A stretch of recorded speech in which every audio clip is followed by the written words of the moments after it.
NBC is dealing with the lowest TV ratings in Olympic history. Have either of you watched any of the Olympics?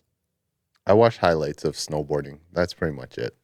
Oh, well, that's on brand for Will. Wait a sec, though. Where would you watch those highlights of snowboarding? YouTube. But it's probably NBC's channel. Yeah.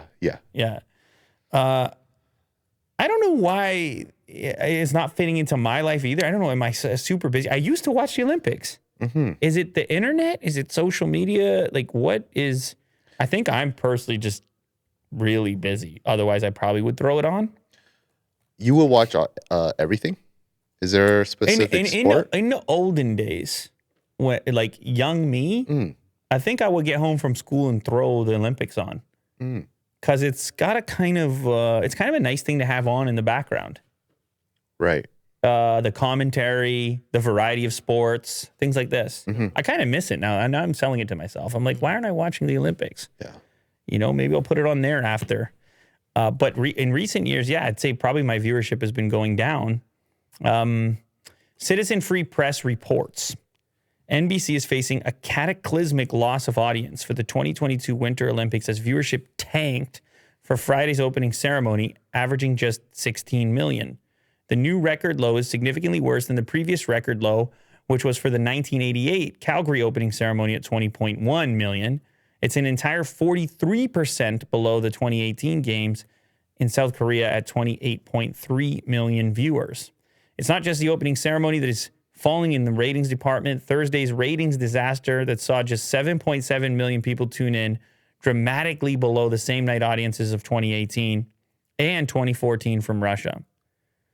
It includes all of its networks and streaming. So your views ended up on there probably. Will. Okay. I'm glad. Your snowboarding highlights. Yes. Those couple of views are in there.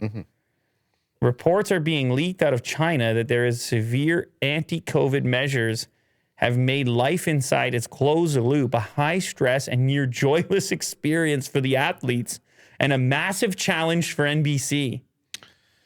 Yeah, I read about the athletes there in Beijing. Apparently, their living conditions and food, I mean, they're athletes. They need, like, certain types of diet. It's not going so well. They don't have, like, hot food. Really? You know that for sure? Well, there's been reports. And living conditions are just terrible. Not only are few people watching on television, but the lack of fans in attendance doesn't help either. Thursday's ice skating competition was surreal, a performative event where the connection between competitor and crowd is paramount. Instead, with just 800 in attendance, it looked and sounded like a practice session. Oh, man. That's rough. Well, it sounds like it's mostly COVID stuff that's ruining it. Maybe it's not so much that the Olympics are just... I mean, 16 million viewers is still something. You still got a show. It sure is, yeah. But I guess it also costs a lot of money to produce that show. So you may need a couple more viewers if you're NBC.